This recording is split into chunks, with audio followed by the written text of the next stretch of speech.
Welcome back. Time now for the Financial Week. JN Money is widening its global footprint. The remittance company has expanded its services to 10 new countries: Gambia, Nepal, Nicaragua, Ghana, Honduras, India, Kenya, the Philippines, Senegal, and Uganda. This expansion brings the total number of countries served by JN Money to 18. The service is a partnership with MasterCard Transaction Services, allowing customers in the UK, US, Canada, and Cayman Islands to send funds that recipients can collect through partner outlets. JN Money says the move is part of its deliberate strategy to expand in response to customer needs. Earlier this year, the company also opened its third Florida branch and has plans to enter more U.S. states in 2025. The Bank of Jamaica says commercial banks have only made slight adjustments to interest rates even as the public continues to call for cheaper loans.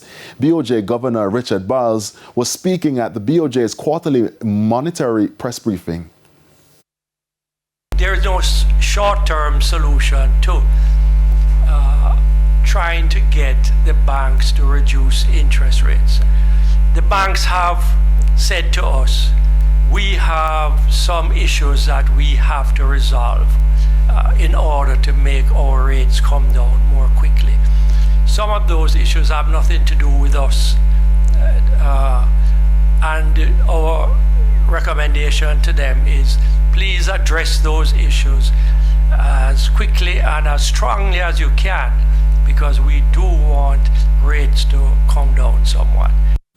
Mr. Biles is projecting that in the last quarter of this year, there will be some relief. It is our hope that in the last quarter of this year, we will have conditions that will allow interest rates to start to come down again, meaning the policy rate of BOJ and hopefully the commercial banks too.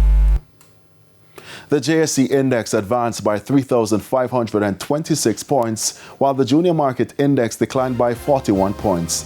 The winners included Spurtree Spices Jamaica, 138 Student Living Jamaica Variable Preference Shares, Sagicor Real Estate X Fund, One Great Studio Company, and JMMB Group 7.15% cumulative redeemable preference shares. The losers were led by Productive Business Solutions, U.S. Ordinary Shares, Paramount Trading, Fosrich Company, Sterling Investments US dollar shares, and MFS Capital Partners, 24 stocks traded firm. And foreign exchange trading ended with banks and Cambio selling the US dollar for an average $160.84. The Canadian dollar is being sold for $116.89. The pound is going for $216.83, while the euro is selling for an average $188.94. And that's the Financial Week. News from overseas on our Bite of the Week after the break.